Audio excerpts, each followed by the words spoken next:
गांव की चौपाल पर हल्की ठंडी हवा बह रही थी। आकाश में सूरज ढल रहा था और चारों तरफ सुनहरी आभा फैली हुई थी।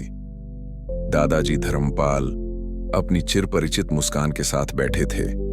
उनकी गहरी आंखों में अनुभव की झलक थी। सामने रोहन बैठा था। उसकी आंखों में हमेशा की तरह जिज्ञासा चमक रही थी। दादाजी, आज कौन सी पहेली सुनाएंगे?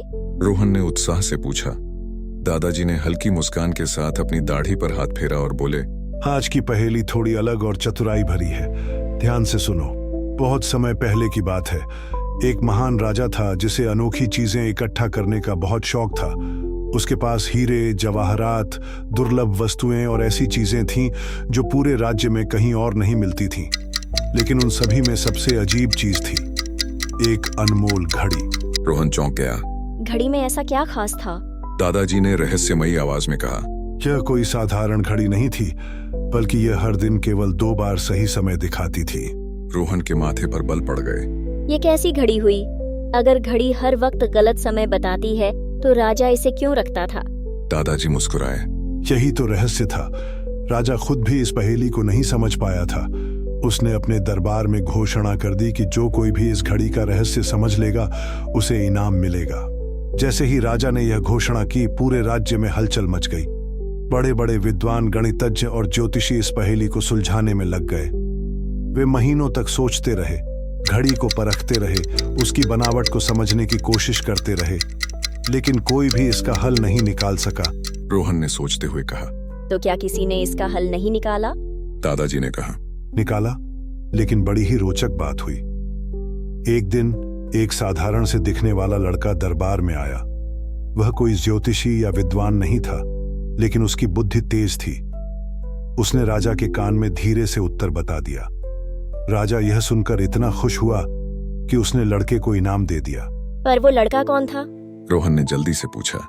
दादाजी ने मुस्कुराते हुए कहा, बस यह तो कोई नहीं जानता, लेकिन उसने पहेली सुलझा दी। केवल 2 बार सही समय दिखाने वाली घड़ी का क्या रहस्य हो सकता है? रोहन सिर खुजलाने लगा। उसने माथे पर हाथ रखा और सोचने लगा।